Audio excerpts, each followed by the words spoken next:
I believe this is our fourth now in a series. So, afternoon to you all. My name is Bill Fulton. I work with the Civic Canopy. We're a community-based nonprofit that does facilitation and helps groups work more effectively together. And it's been a privilege to help facilitate some of these conversations through the School Finance Partnership. As we do each time, we just wanted to begin with a round of introductions. Who's in the room? If you could quickly stand, speak into the microphone. We are recording these sessions so people that are not able to get to Denver are able to follow along. And you will only be heard if you are speaking into the microphone. So we'll start here with Senator Johnston. Mike Johnston, I'm State Senator Northeast Denver, and I'm very excited for Halloween to be over in my house. I'm Ken Seeley from the Partnership for Families and Children and the National Center for School Engagement. Ed Bowditch, lobbyist for Jefferson County School District. Cara Veach with the Colorado Forum. Dan O'Connell, Colorado Children's Campaign. Riley Farrow, Vice President of Education Initiatives with the Children's Campaign.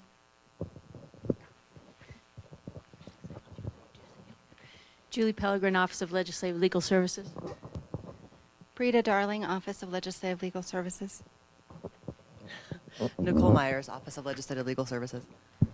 Esther Van Mark, Office of Legislative Legal Services. Josh Abram, Legislative Counsel. Sue Hopewell, Faculty in the School of Education at CU Boulder. Lori Gillis, CFO, Jeffco. Lori Dugan, Jeffco. Tim Farmer, Professional Association of Colorado Educators. Rick Walter, Miami Yoder Janitor and Superintendent. Paul McCarty, Superintendent, Hanover. Gabby Reed, House Majority Office. Linda Crane, Colorado Association for Gifted and Talented. Ann Barkas, Coalition for Thorough and Uniform Education. Ernestine Mondragon with Policy Matters. Dieter Romdong for JLH Public Affairs. Hi, Juan with the Colorado Department of Education. Tim Taylor with Colorado Succeeds. Scott LeBand with Colorado Succeeds. Tony Lewis with the Donald K. Foundation. Eric Houth with the Pi Network. Jason Golden, Colorado Succeeds.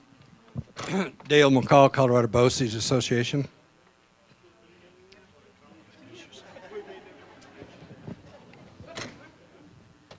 Hello, Bruce Messenger, Boulder Valley. I'm Hannah Nichols with the Colorado Children's Campaign. Frank Watrous, the Bell Policy Center.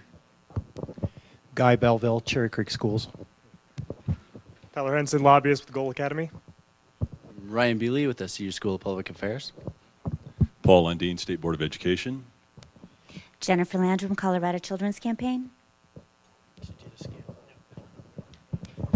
Leslie Caldwell, Mike Johnston's office. Ashley Smith, Mike Johnston's office. Brandon Hoff, Goal Academy and Colorado Cyber School Association. Ann Clement, K-12 Online. Diane Doney, Littleton Public Schools. I would love to say Senator Jane Urschel, but Jane Urschel with the Colorado Association of School Boards.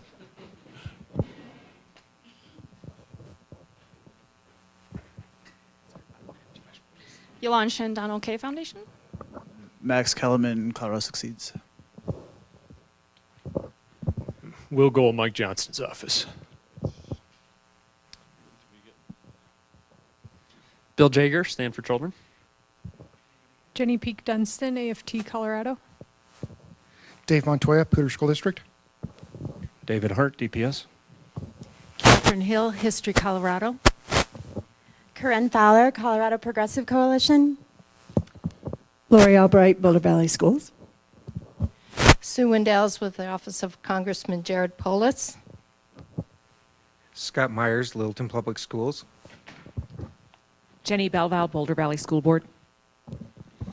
Nate Golick, Colorado Education Association. Tony Salazar, Executive Director, Colorado Education Association. Amy Redfern, lobbyist for the Pikes Peak Area School District Alliance. Walt Cooper, Cheyenne Mountain School District.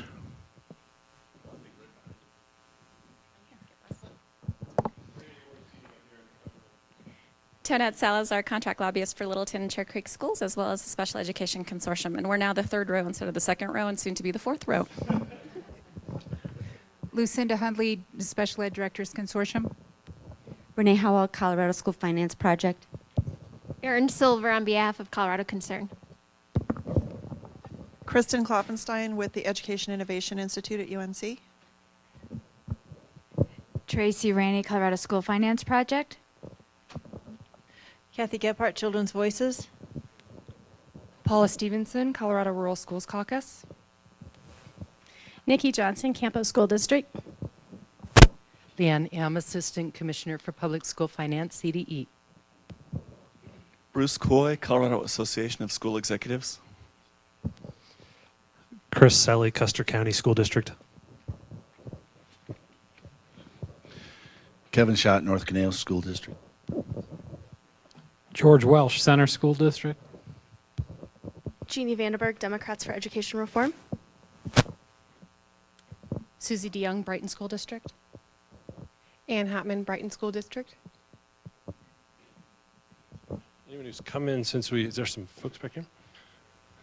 I feel like the room has collapsed around me as I was trying to find us. Jeremiah Johnson, DPS. Bruce Atchison, Early Learning Partnerships. Lisa Wild, Great Education, Colorado. There are a couple seats up front, you guys. Anyone else we missed? All right, well, it keeps defying our logic, but the groups keeps growing. Maybe, and apologies to those that went to the History Colorado Museum, but maybe one of the reasons attendance is so high is that you might have to sit up in front of the class and have everybody look at you. So thanks for being willing to take those seats. So we've designed these meetings, as you know, with kind of a soft start that is in some ways a recap of the meeting before, so those that weren't able to attend can hear at least a brief summary of some of the ideas that were central to that.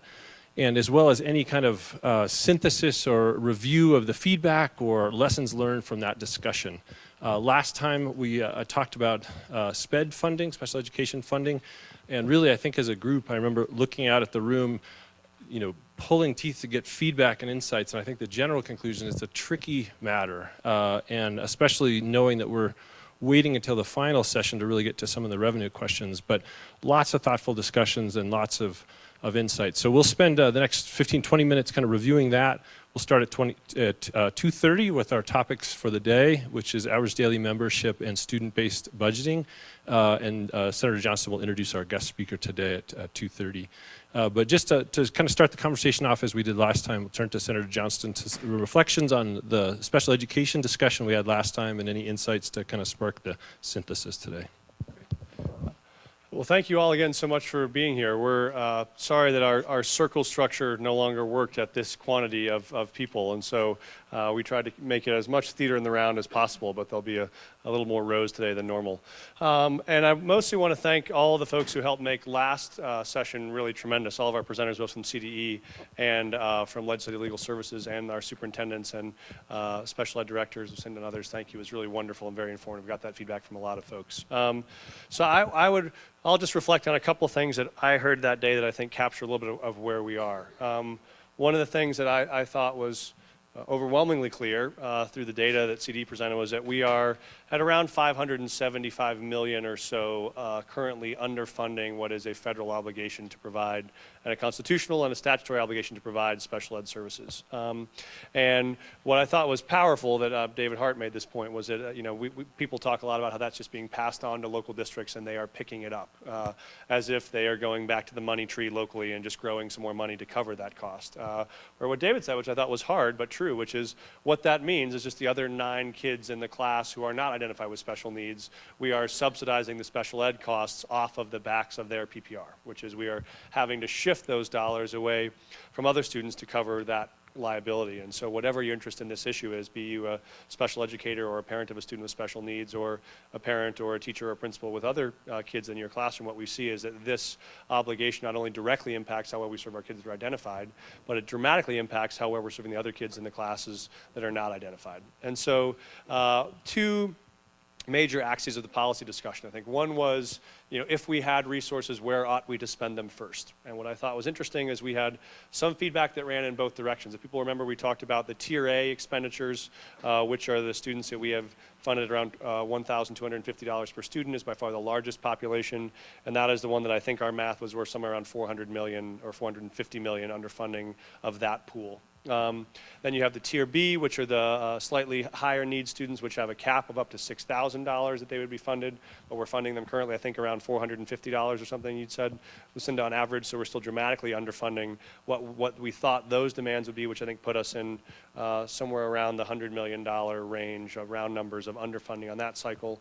And then we had the third bucket, which was the high cost fund, which are students that are running districts over $25,000 per head, and they're being able to recapture some of those costs if they apply for and receive funding for that. I did talk to a number of larger districts who said they've continued to apply every year for that funding but have never received it because the way that the formula works is that it's based on a percentage impact on your total budget. And so if you have a $100 million budget, even if you have a $100,000 student with scarce resources, the state does the math and says it doesn't have as big of an impact to fund that student for your budget as it would be to fund a $100,000 student in a district with a $1 million budget. And so a really important fact that even the current number of applications for those students we think is dramatically underrepresented based on what's actually out there, because some districts have just decided they know they're not going to get funded for that.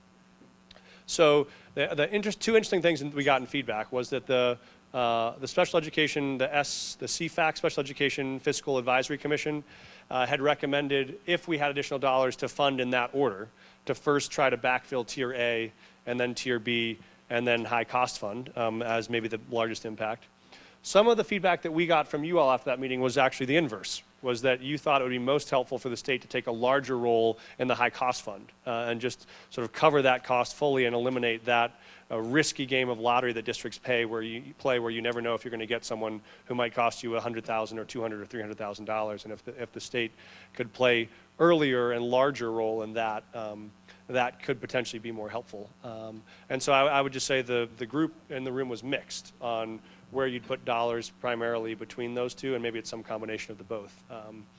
I would say there was increasing clarity that this is a top priority for the state to fund and fund better and to try to find a way to allocate resources to do that. So I think that was clear and almost universal across our stakeholders. The second part was we also got a mixed batch of feedback about the idea of, did we want to try to put more special ed funding into the base and allow districts to use it more flexibly, or did we want to keep it in a separate categoricals that would allow that funding to flow separately? And part of the feedback I heard, both in conversations as well as on forums, was we're certain that there probably will need to be some counting of students, whether it's for IEP purposes or reporting purposes. So if we are counting them, doesn't it automatically make sense that we would be having funding follow them, or at least align to those counts? So even though statistically it might be true that census blocks could predict whether or not you're at 10 or 11% special ed population, if you do have some outliers, and we're going to be counting anyways, it might be meaningful to just go ahead and count those and keep a categorical structure. Other folks believe that in small numbers and smaller districts, it's harder to make the categorical go a long way given how small it is, and so it might be easier and less of a headache to do it in the base. So I would say not consensus out of that conversation, but I just, so you know, that what we found in the feedback was, I wouldn't say strong disagreement, but a divided room on where they thought the priority would be about how to best make it flow. I think the greater consensus was around the need that it does flow. Far more agreement on that one. So I thought those were the two major open questions that came out of what was a very informative and very thought-provoking session, and I think captured some of where people walked out of the room and some of the things we'd have to still thinking about how to resolve. But I will stop there and open it up for any clarifying questions. I'll give it back to Bill, who's the host, on anything to recover on our soft start. Great, and if I might need some assistance with getting a microphone to you. Again, if you could speak into the microphone, we can capture you on the videotaping of it. And Will, I don't know, Will or Damien, if you guys wouldn't mind helping with running around or maybe if we can rove here. Any other additional thoughts or responses to what Senator Johnston has started in the kind of recap of some of the themes from last week?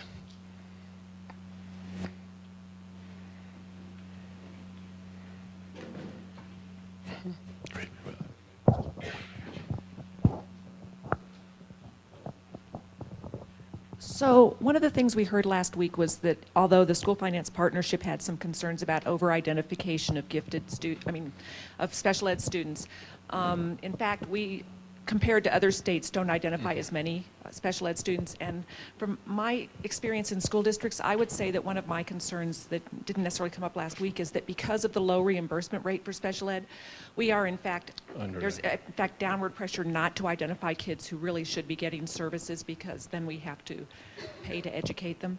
And I think that's a real concern for students with disabilities. I would just say quickly that I think that there was some conversation coming into last week about whether or not that was a concern. I thought the data demonstrated pretty clearly that there's not an over-identification problem. And so the theory on moving a SPED category to the base, I think, has two theories of change. One is it can create sort of protection against over-identification.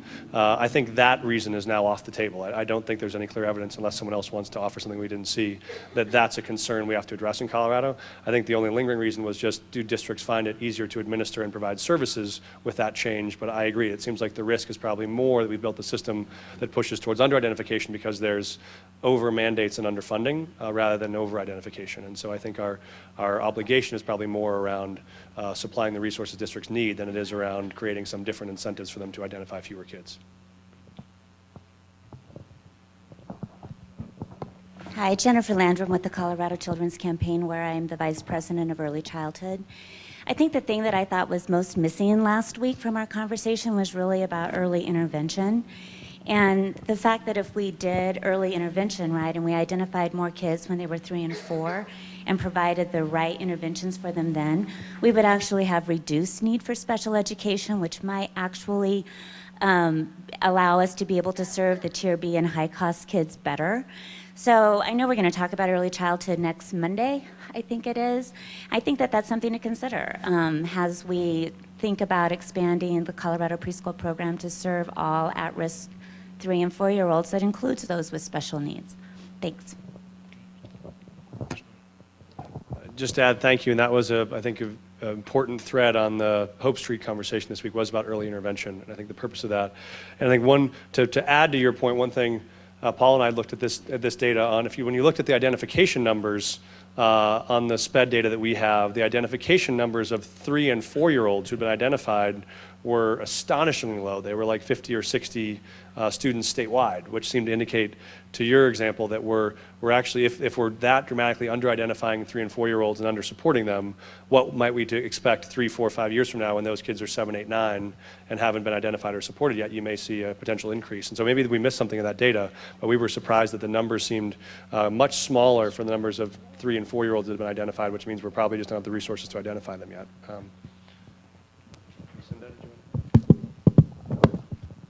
Hi, I'm Lucinda Hundley from the Special Ed Directors Consortium. Just a couple of things. That 50 to 60 was referring to infants, 0 to 3. 3 and 4-year-olds, I would be surprised if we are under-identifying them in the state, only because there's a requirement by law that you can't identify a child until you can show or prove that all other general education interventions have been exhausted and proven not to work. But I would agree with you that better early intervention, and certainly better funding for early intervention, I think could get to more kids earlier and hopefully intervene in an earlier way. I want to speak to this question about a pressure down to not identify kids. As a former director of special ed, I would say to you it is in every director of special ed's bloodstream that they know you must identify a child if they have a disability, regardless of revenue, regardless of available funding. I would be surprised if there is pressure, and if there is, it's probably on a very small scale, to not identify kids with disabilities in school districts. Everybody knows it's a fundamental federal right, and that the child has a right to be identified. Whether they're getting the full range of services with as much intensity as they need, I don't want to speak to that, but I think that varies across school districts. But I would be surprised if we're under-identifying too many kids.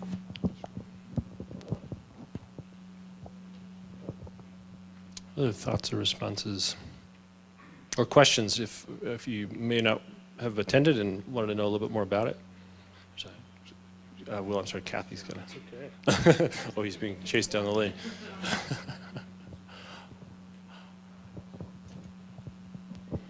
Kathy Gephardt, Children's Voices. One of the issues that I don't think that you raised, Senator Johnston, was the provider shortages in rural Colorado, and how as a state we should go about addressing those, because I think that's a critical issue facing special education that also has a funding component.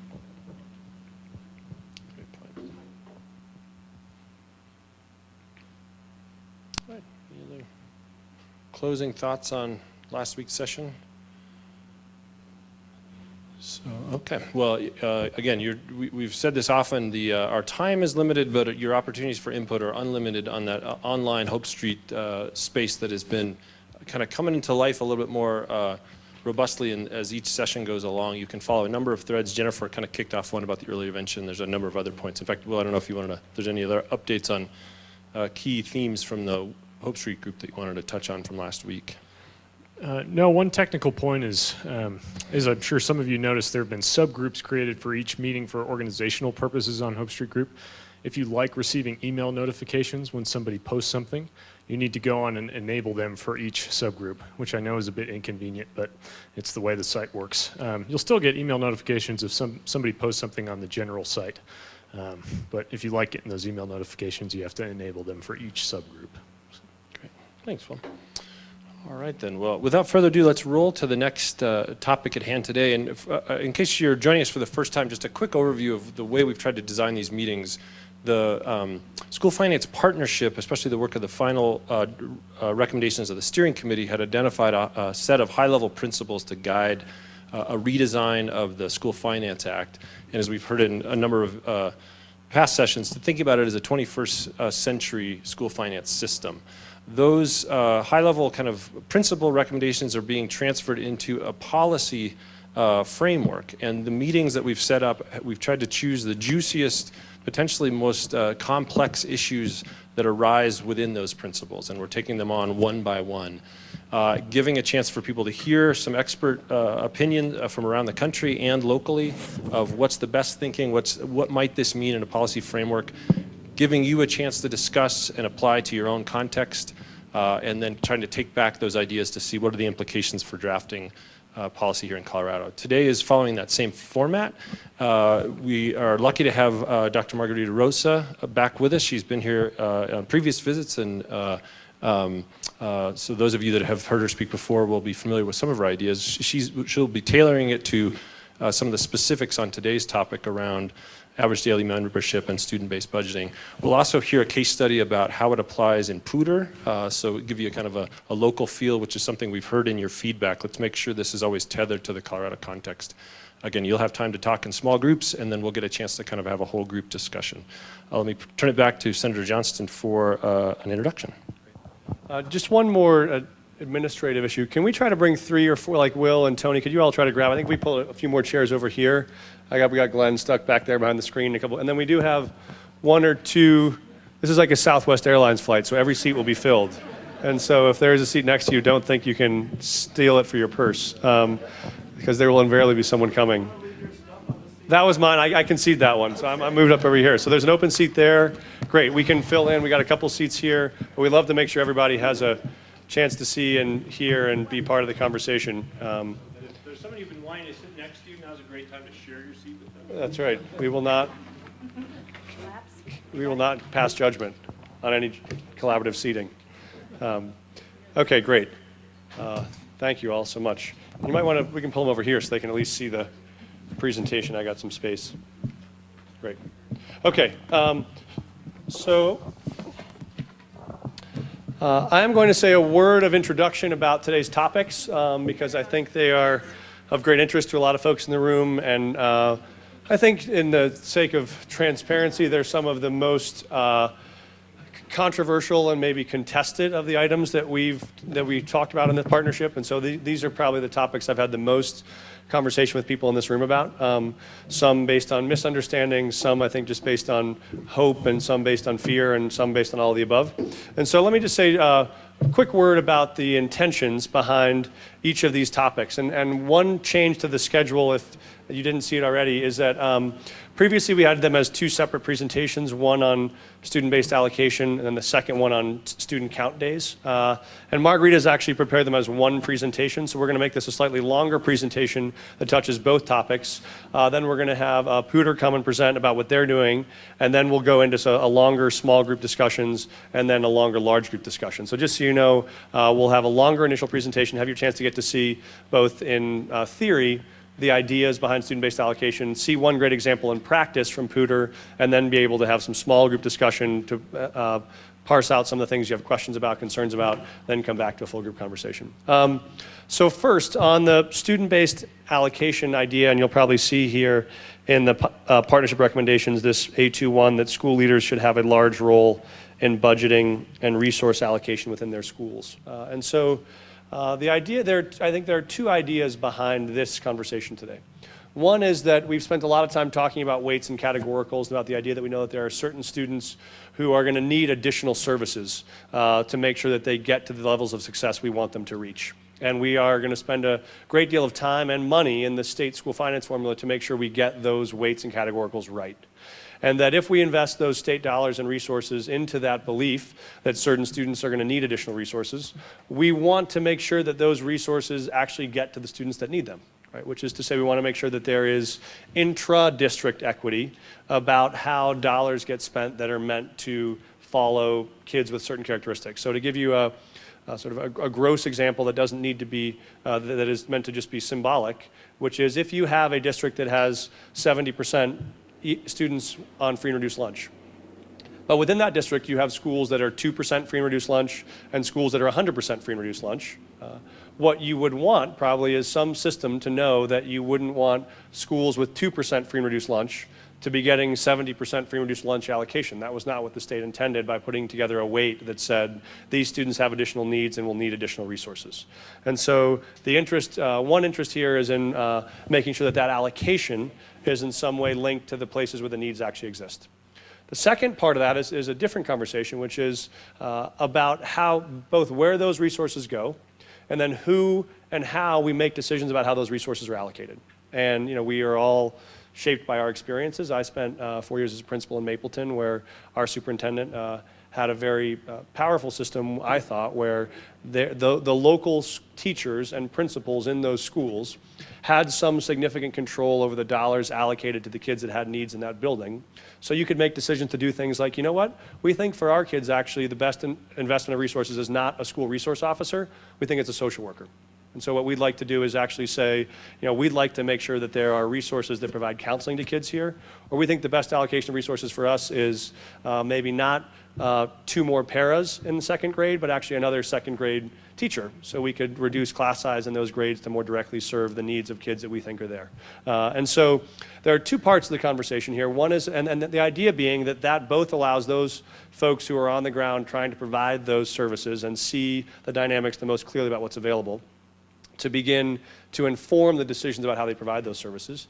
And frankly, it invests them in the ownership around those decisions, which is that once they have made the decision to invest in having that social worker there, they're the ones to want to make sure that that social worker is there for all 22 hours a week that she's committed, or that she's making sure to see the 7 kids that we have on the wait list so that those services are provided. And so that there is some both hopefully wisdom of decision making, and also that there is some accountability for results from the local teachers and principals who are making that choice.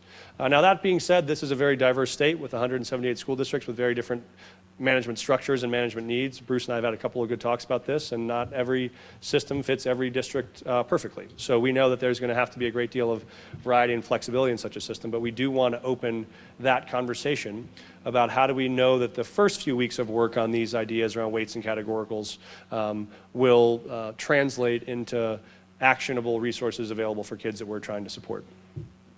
On the second half of the conversation about student count dates, this is one that's been out there for a long time, and folks in this room have worked on for a long time, and I think one of the principal obstacles is around resources to make the transition. But my belief has always been that there are all good actors in this system, but that state policy has created a perverse incentive for action around that system, which is when you have a single student count day that on October 1st asks you how many butts you have in seats and funds you based on that number, there is a tremendous incentive for you to have as many kids in seats as you can on October 1st, and very little incentive for you to have kids in seats on October 15th or November 15th or March 15th. Which doesn't mean that I believe that principals or superintendents or teachers are trying to run kids out of school in March. But I do believe that when we look at the attrition rates we have from 7th to 12th grade or 9th to 12th grade, it is not as if 100% of our kids make it to the first year of 12th grade and then suddenly 50% of them drop out in the middle of senior year.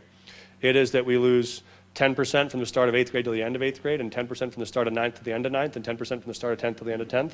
And those are kids that just sort of whittle away through our fingers with all the challenges we have around supporting those kids. And so to create a system that more accurately captures where kids are and allows resources to follow those kids would better prepare us for a place where we have mobility across districts, where when you have the kid that shows up late in the year with a lot of additional needs, instead of the current system where as a principal I sort of had those moments where I saw that kid walking down the hall in the middle of November and I knew he hadn't been in school for 2 months and he was 3 grade levels behind and he had special ed needs or ELL needs, and I saw that kid with a lot of costs for me and my teachers and no revenue for me and my teachers. The immediate response is to say, I'm not sure this is going to be a great fit for us. What we would like to see is a system that's more fluid, which is when that kid walks in the door in November or in March with those needs, what you have some certainty is that you're going to do the best you can to serve that kid, because we're going to do the best we can to make sure you have the resources you need to serve that kid. And so that's the framing on this idea. There are lots of complexities to sort out, and I think the goal is that it's important for people to realize that this, I think a common misperception is that this changes the size of the pie, so that if you go to an October count day with 1,000 kids, and we go to an average daily membership count day, or an average daily attendance count day, which I think probably isn't the right structure, and that's at 90% of your enrollment, that means the pie has shrunk from $1,000 to $900. The pie remains the same, whatever size it is. The question is just how the allocation changes based on student membership. So there is not a notion that every district sees attrition of the percentage rate that is a membership decline from October count day, because if all districts see changes, then the question is just which see greater or lesser changes. And so I just want to put a couple of the initial, I think, misperceptions I've had talked about in the past out on the table first, to say that was how this conversation started. That's why we're here today. So I just want to say a little bit about my intent before I turn it over to the expert. So delighted to have Marguerite Roza here. Many of you may have seen her before or read her work before. I think particularly in the area of school finance, she is considered to be I never knew someone who was our country's foremost expert, but I think that you probably filled that category in terms of the quantity and quality of work that you've done on looking at school finance formulas, how they work, how they don't work, working with states and districts. She was at the University of Washington for a long time at the Center for Reinventing Public Education, has spent a couple of years hiatus at the Gates Foundation working on school finance with them, and now just recently took an appointment at Georgetown University in DC.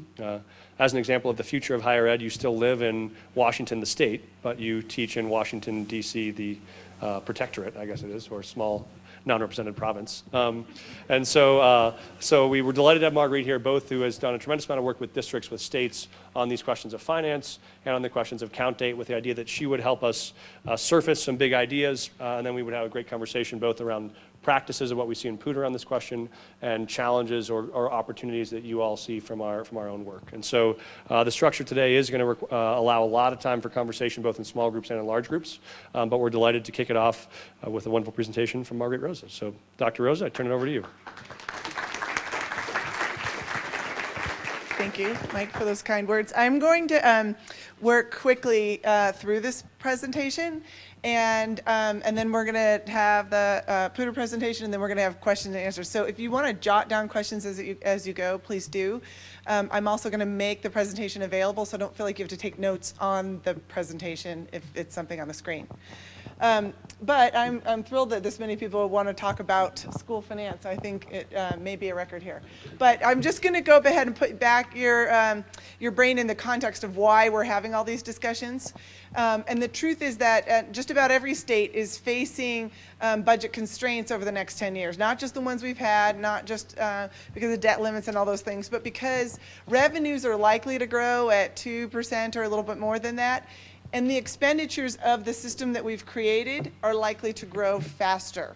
So the expenditures of doing just what we've been doing are likely to grow faster. So even if you get a year where you get extra money, you've got to start thinking about how to restructure those dollars so they don't escalate as fast as in such a way as they outpace your revenues.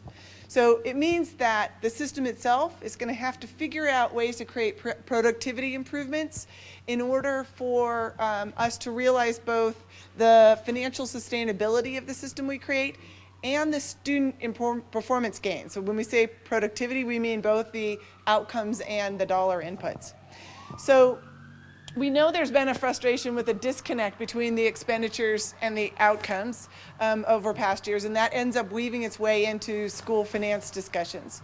We also know that public education, like many other sectors, is at a moment where we now have access to things like big data and technology that informs new schooling processes. So those will hopefully be the answers to some of the productivity improvements, but that means that the system will look different in 10 or 15 years than it looks now. It won't look the same way it does, and much has been made of the case that our schools look like 1970s or 1980s schools still, but likely change is coming. And what's a finance formula that enables that change, not just this year, but 10 years from now, and so on. So what that leads to, the context then, is that the state finance policy has to promote a continuous improvement toward greater productivity, which means it has to be a somewhat agile finance formula. And that's sort of what puts us in the context of student-based allocation. So this picture I wanted to start off with because this is a return on investment analysis done by the Center for American Progress on Colorado. Each dot is a district. There's one of these on every state.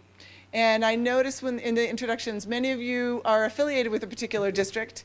And I'm guessing you know which dot is yours. So down here on the horizontal is adjusted per pupil spending. It takes into account what type of students you have high need students or not. And on the vertical is the adjusted state achievement index, which again takes into account if you have sort of a particularly high need student population or not. So if your dot is in the upper right-hand corner, one of these yellow dots, you know you're a high spending but high performing district. If you're a green one, you're actually lower spending but still high performing.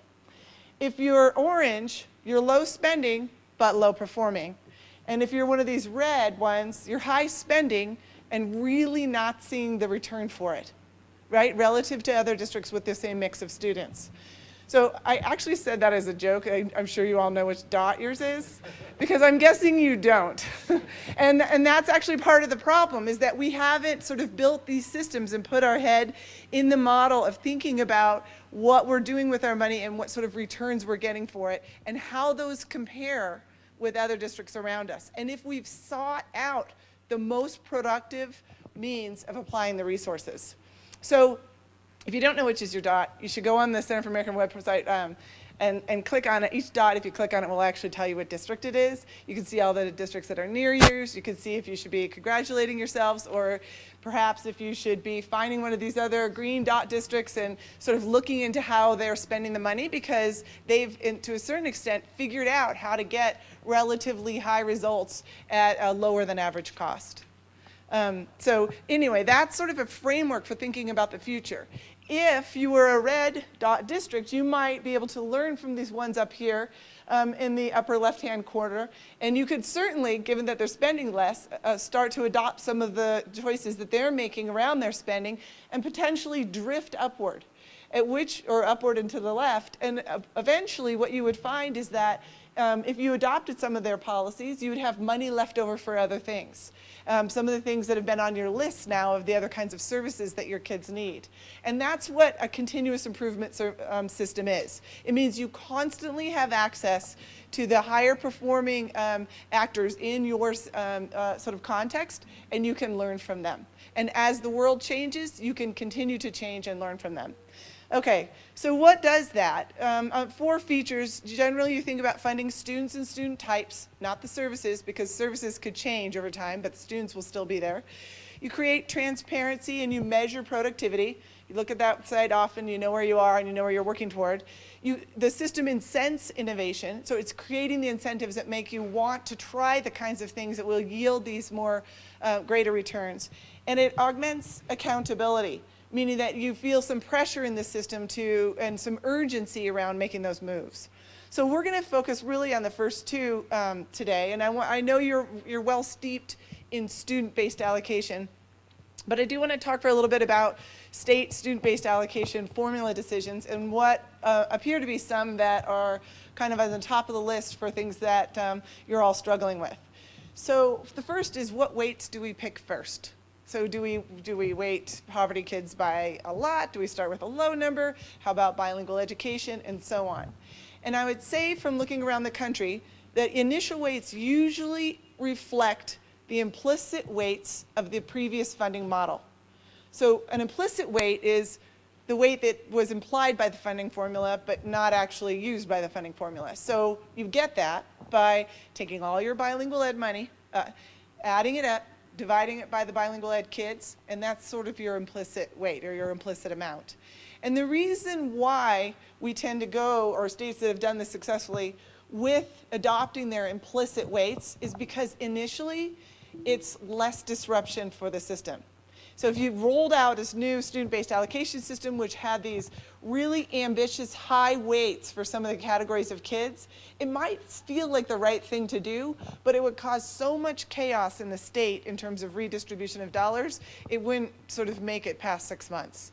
And you do want these systems to adjust to the change and everything else like that. So rather than have these lengthy phase-ins, like 10-year phase-ins where you're not getting the benefit of your new policy, you have a shorter policy, but you start off with weights that reflect roughly what this state has been spending their money on. And then, over time, what you do is adjust the weights. So if your high poverty populations continue to be low performing, then you would probably, as you got new money in the state or were able to make changes, increase the poverty weight as you go. That would be an indication that it was too low. All right, so I also would like to make some points on the student counts. I think Mike was right that you want a student count system that eliminates these incentive, or actually maximizes the incentives for school district leaders to treat the most needy students in thoughtful ways.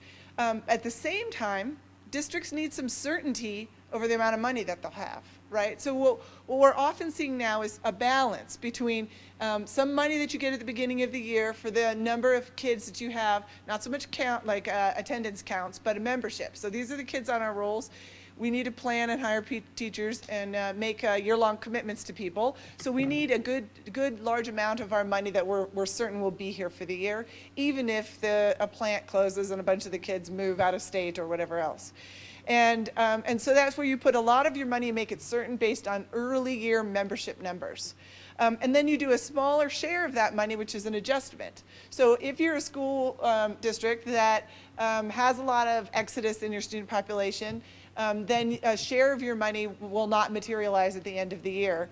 And what I would say is that in many places, it's tied towards student testing, so that the district has an incentive not only to get the students in there for membership at the beginning of the year, but to keep them there for the testing at the end of the year, because that's when they'll get that last little bit of their funds. And that last little bit of the funds is you can do a quarterly membership, but if you can do something that's related to the testing, then you'll see a quick reaction to in school districts to make sure all those kids are showing up for the test. So there are a few states that are doing average daily attendance.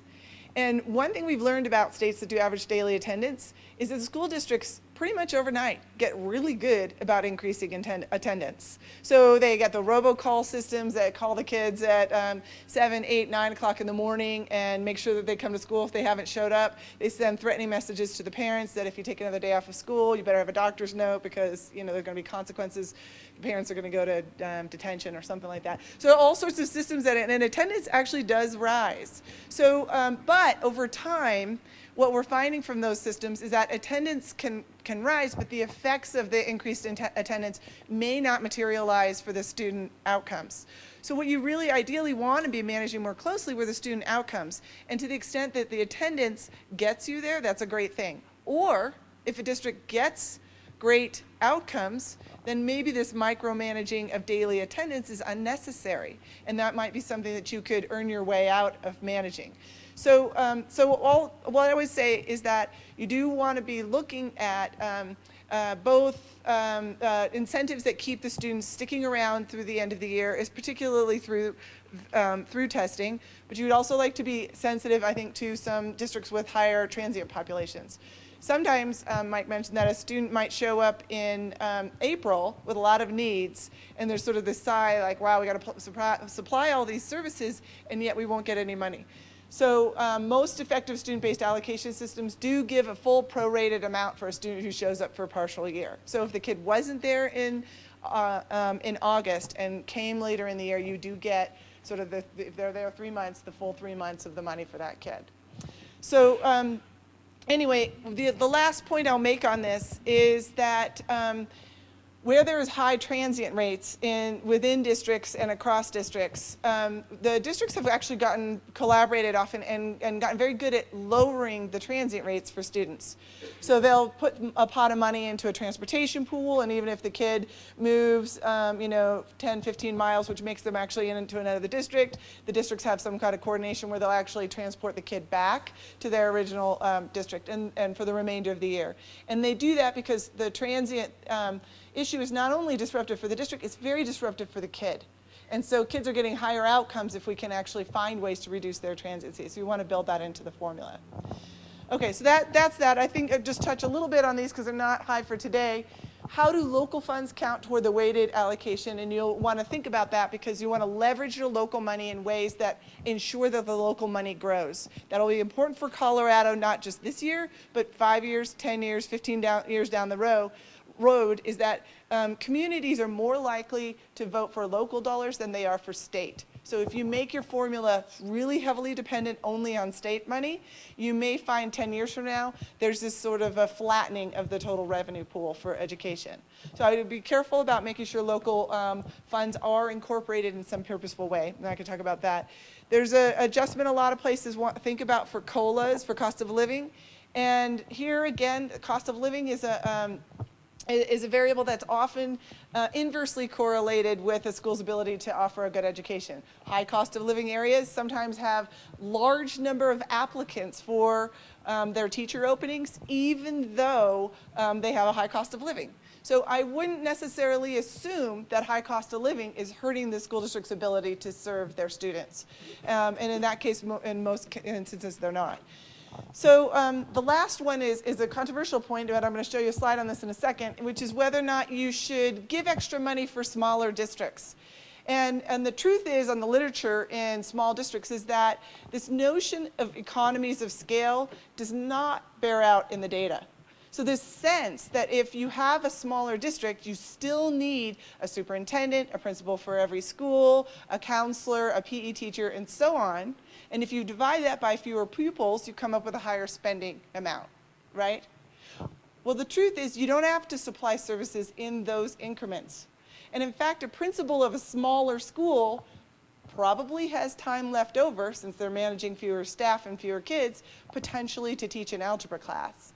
And so the truth on small districts and small schools is that if you give those schools and districts flexibility in how they deliver services, that you'll find that many of those small districts will be the engines of innovation in your state, be the ones who are the first users of digital and online learning options for students. They'll expand their electives offerings by going online and finding ways for kids to take AP Environmental Science in these ways.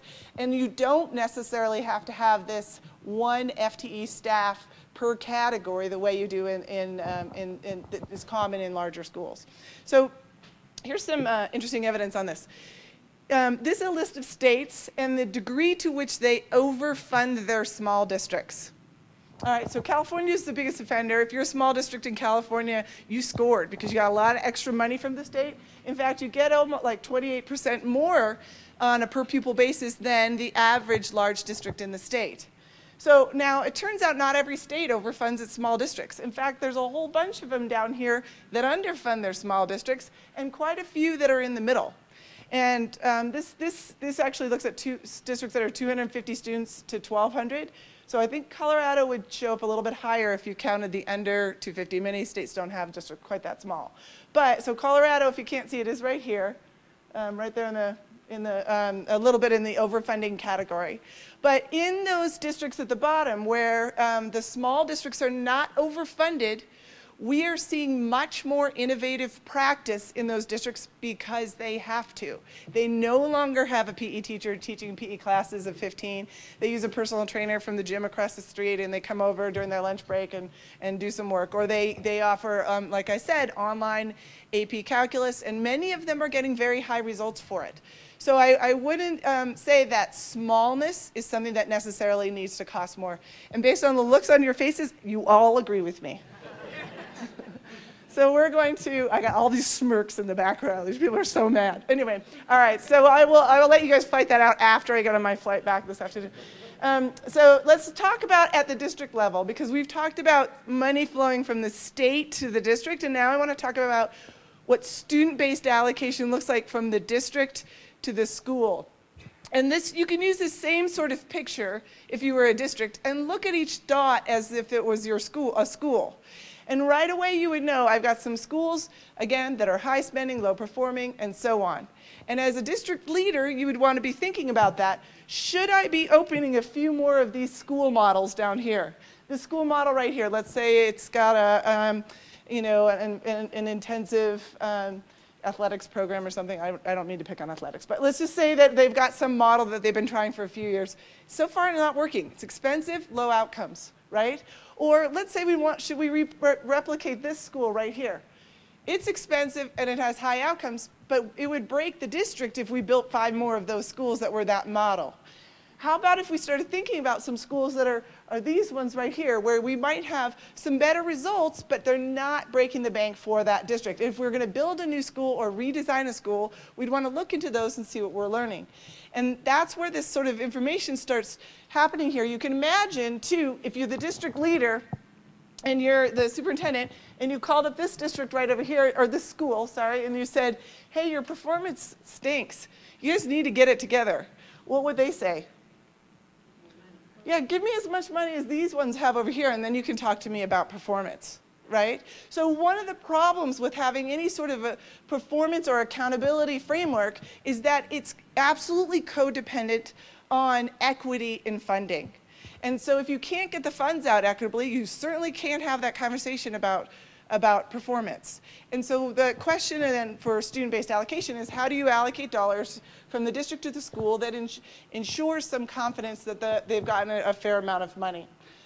So it's not enough just to look at the raw dollars. This is the money in Chicago. We did this analysis about 5 years ago. And every dot is a high school in Chicago.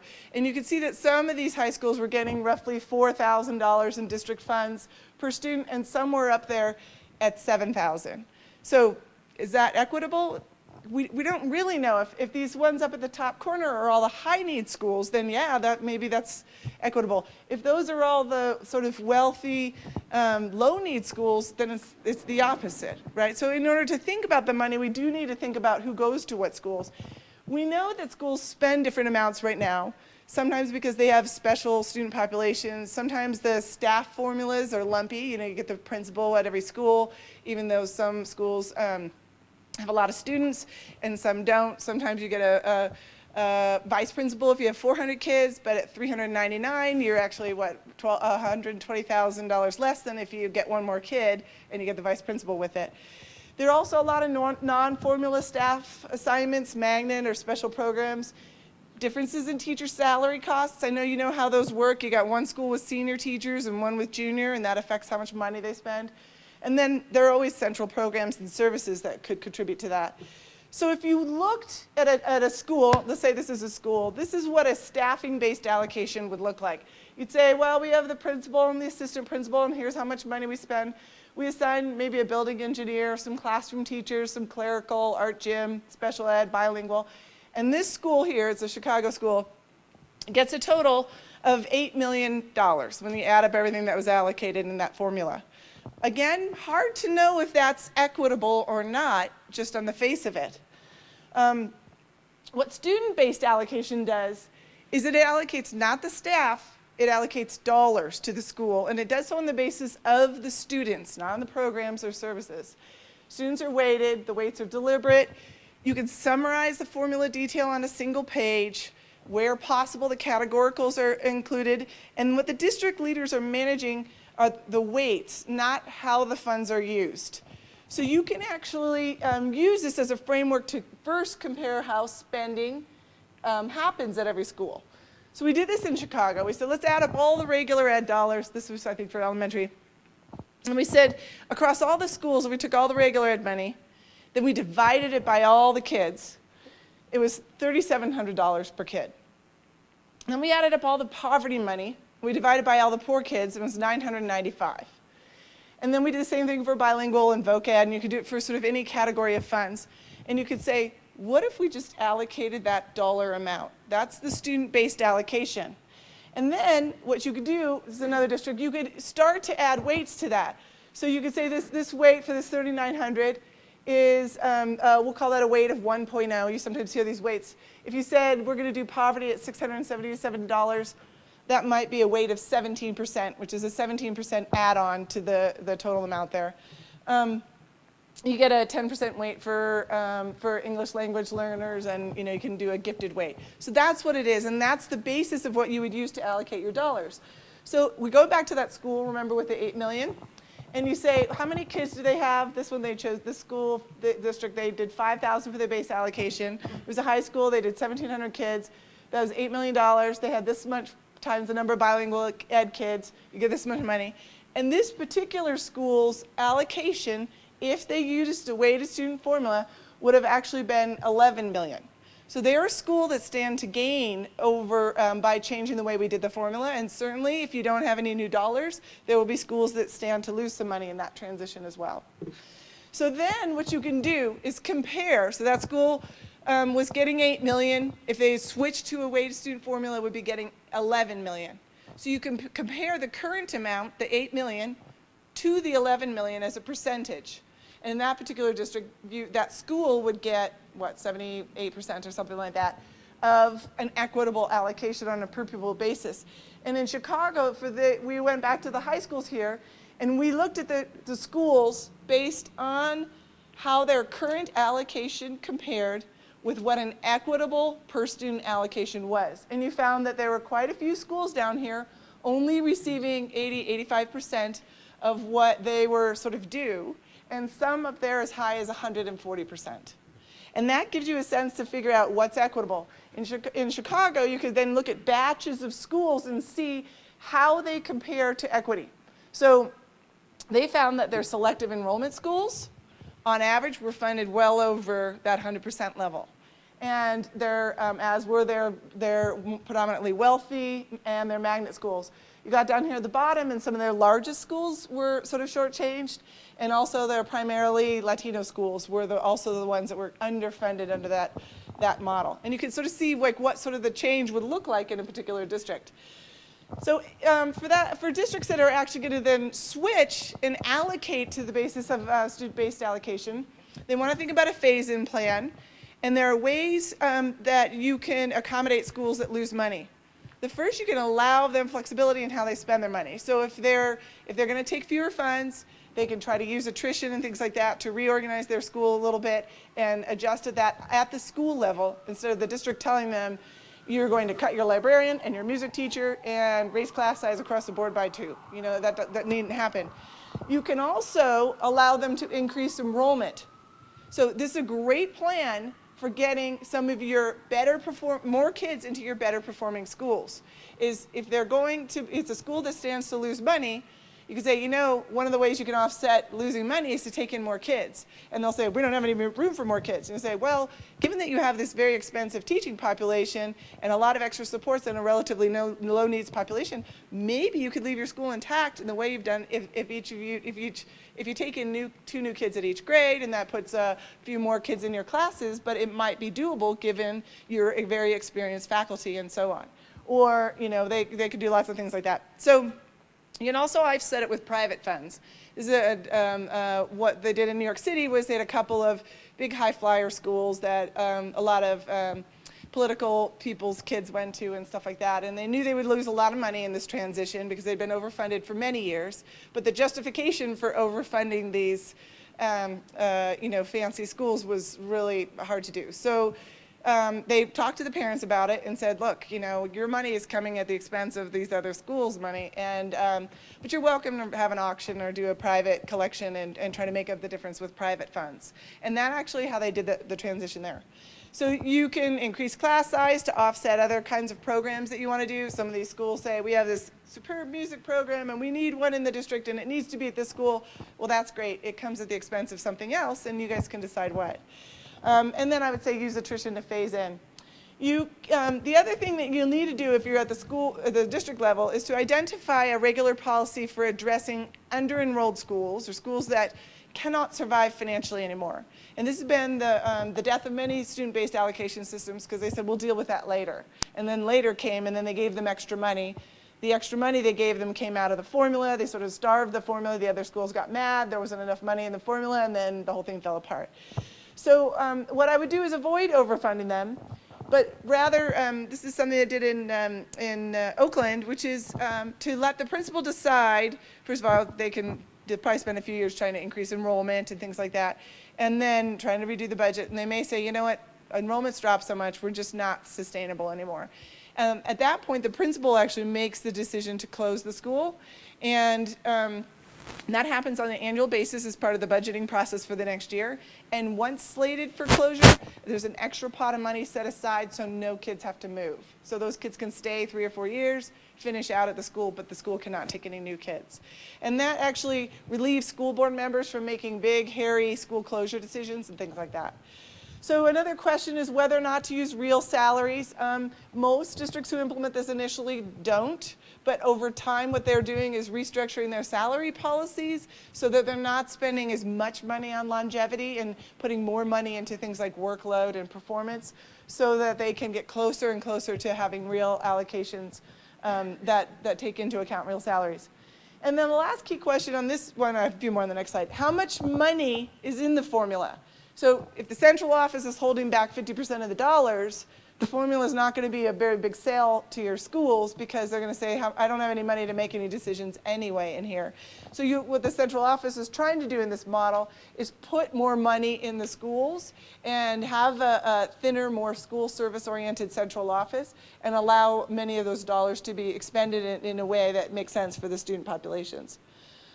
So you'll need flexibility so that you can get some customization at the school site. You want school leaders to be able to make decisions about staff types, how to use staff time, making trade-offs around those kinds of things. Thinking about things like class sizes. I mean, if you're the district and you're to tell everybody, here's what a school model looks like, and you have to spend your money this way, it may be frustrating for some schools if they're on the cusp of an enrollment basis and they maybe, you know, can't limit their AP classes at 15 or something. So you'll also need to think about principal capacity.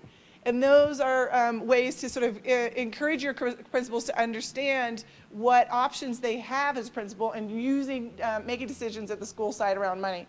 One of the reasons the accusation is made regularly that decisions about outcomes are disconnected from decisions around money is because they are, right? We've trained our principals to be instructional leaders and don't worry about the money.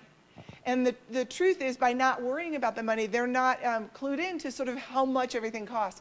When we ask principals, how much money do you spend at your school site? Many of them refer to the field trip and supply budget. They're not talking about all the resources expended at their site, and so they're not sort of in tune to how much we're spending on the librarian and therefore what we ought to get in return for that expenditure from a librarian and so on.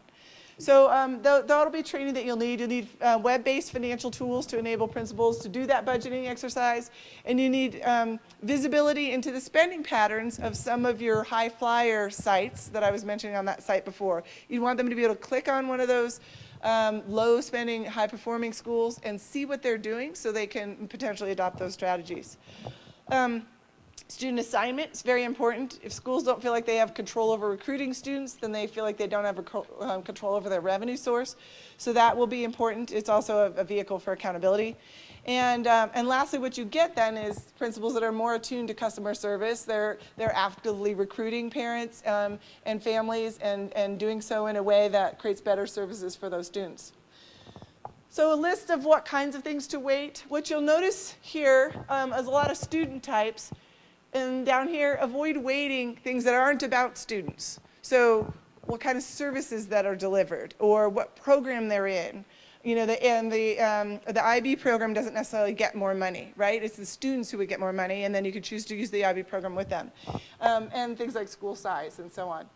So if you did actually allocate on a student-based allocation and didn't hold much money out, you would have a productivity curve that looked like this, right? Everybody would be sort of funded at 100%, and all that would vary would be student achievement. And then we would know right away that these schools down here are not great school models, and these ones up here are. But we wouldn't be saying, you know, sort of doing this decision between a high-spending, high-performing school and a low-spending, low-performing school. So I'm going to end this presentation with a little bit of hopefully new information on central office redesign, because central office redesign is not something I've seen a whole lot of in Colorado, but it's emerging in a lot of other districts nationally. And that's where the central office is redesigning its services in the service of schools. And that generally starts with a costing out of every service and an inclusion of the price of that service in every school's budget. So you see in the budget things like the superintendent's office costs this much dollars per student, and we're charging every school for that money. And what you find are two types of central services. You find services that schools can opt out of or opt into, and those are buyback. Things like musical instrument repair. Should I have the central office do that? That's one that's in Milwaukee. It was sort of interesting that as soon as they offered that as a service, kids started taking care of their violins a lot better, and they stopped breaking because the schools realized how much it cost to get a violin fixed and that they could keep the money if they didn't use it. So there are these sort of buyback services. Do you want to purchase a parent teaching, a parent engagement night? Do you want to have professional development services delivered and so on? And then there are a set of services that are chargeback, where obviously the school doesn't have any choice. We're going to fund the superintendent's salary and board operations and communications and legal and some of those things, but they're still priced out on a per student basis, so we know what they cost. And that creates that sort of internal management for that. It seems somewhat foreign, but districts are doing it, and they're doing it to dramatically redesign their central offices and right-size them even among enrollment fluctuations. So in Milwaukee, the superintendent's office gets $8.56 per pupil. It's a chargeback. No schools have the choice about whether or not to pay that. They do. The board of directors, $5 per pupil chargeback. The accountability office in data, we obviously don't want them opting out of that. So that's again a chargeback, $6.80 per pupil. So the C&I department offers as one of their things an educational plan review. You can purchase that if you feel like you need it and if it's helpful, and that would be a $3,000 charge per review, and that's a buyback. You can choose to buy it or not. Grant writing services are priced out at $80 per hour if you need them. Mail delivery, this is sort of an interesting one because the district had this mail truck that went to every school every day, and it cost $2,200 once they realized when they priced it out. So immediately some of the schools said, how about we don't have mail service every day? How about we have it 3 days a week or 2 days a week or maybe 1 day a week? And then suddenly the schools were able to purchase it at a lower amount. And yes, that meant mail delivery service shrunk at the central office, which was probably a good thing. So there are many of these examples. I could go on a list of them.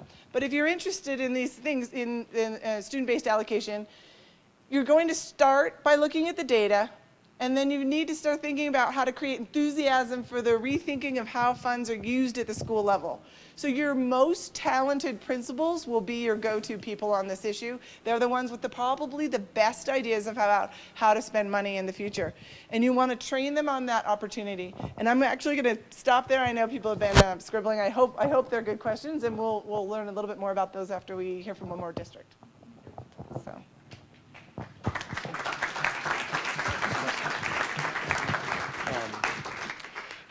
Well, thank you. I know that there were a lot of folks doing math in their head or logistics in their head about how you would operationalize something like this and whether or not it was feasible or not feasible in your context. And so one of the things that is exciting about this is we have a number of districts around the state who already are doing some form of student-based allocation at the district level. Pueblo 70 is doing a version.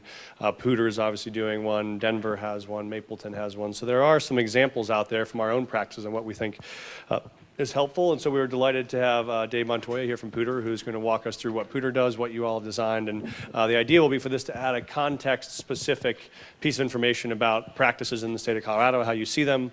And then from here, we'll break out to small group conversations. I think we all have a ton of things to talk about, questions, concerns, issues. And so we'll spend some time vetting all those issues in small group conversation. Then we'll come back for full group conversation as well as questions, hopefully, of both Dave and Marguerite. So thank you much for being here, Dave. We'll turn it over to you.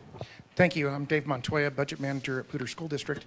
And what I'm going to present to you today is a little bit of what we've been doing in Poudre School District. You're going to see some similarities to some of the concepts were brought up in the previous conversation, but you're also going to see some misalignment of where we're not doing a lot of what was talked about in there. Just a little background on Poudre.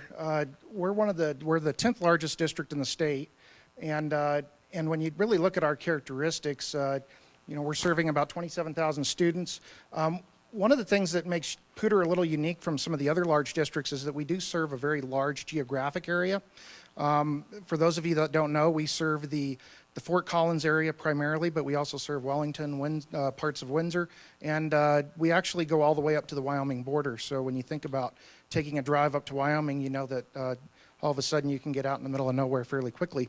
And so Poudre's got an actual interesting mix in what type of school settings we're trying to serve and students we're serving.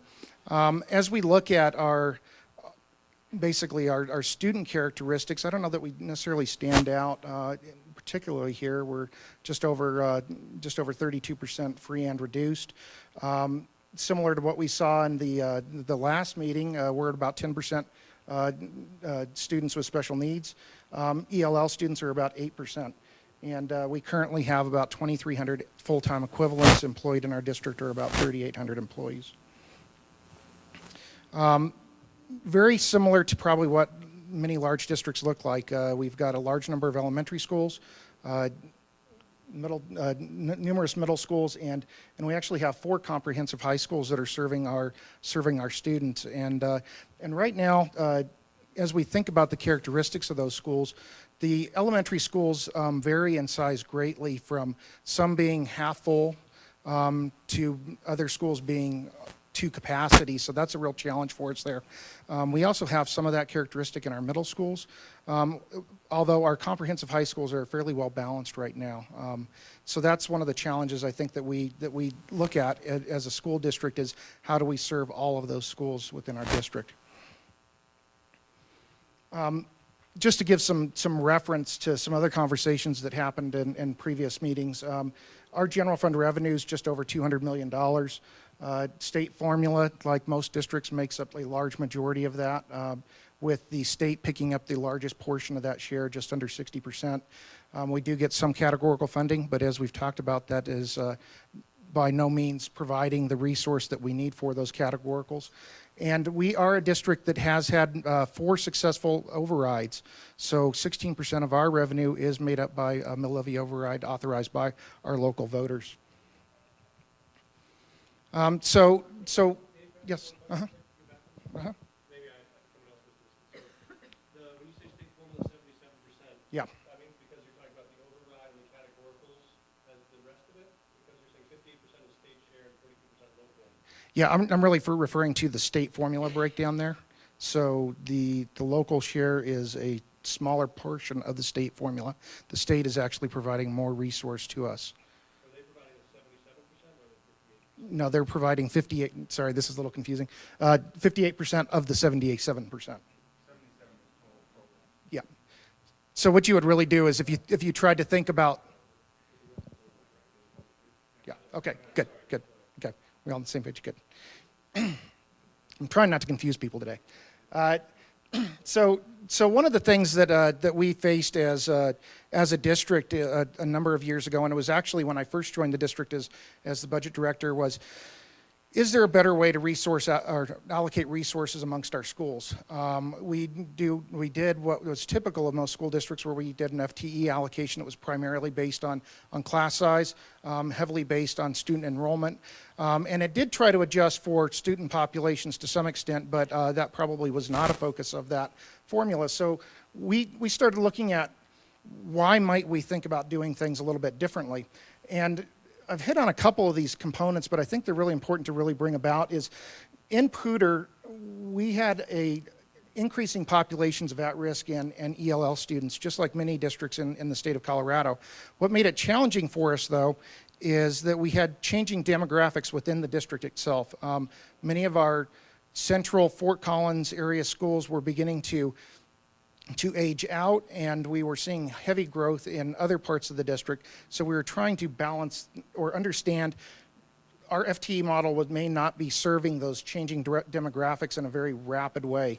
So we looked at models that would adjust for where students are going.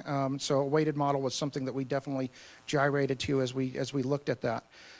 We also realized as a district we were interested in increasing site-based management of resources at schools. And we were facing the possibility of doing a grade reconfiguration at the time. We were still under a junior high school model, so we moved to a K-5 and then moved our middle schoolers up so that it was a traditional high school from 9-12. So one of the ideas that we had on this was, is there a way to align funds with student movement that would follow the students? And when we made that transition, we wouldn't have to do a whole lot of brain damage on figuring out how to reallocate budgets. Another component that we really struggled with was our older formula, the FTE formula, really could no longer be sustained. What we were finding is we kept putting Band-Aid fixes on the formula itself. We would realize the formula is not taking care of this situation, so let's put 1 or 2 staff units there.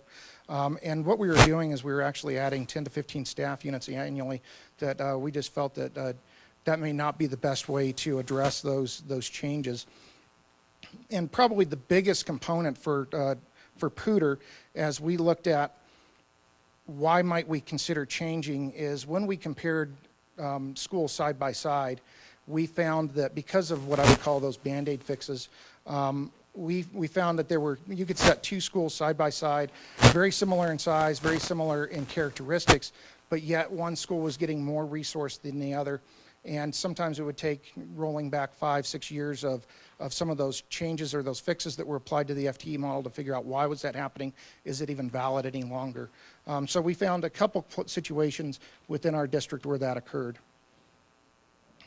And here is just kind of some of the ideas of some of those fixes that may happen to an FTE model, and I think they're fairly common for most districts.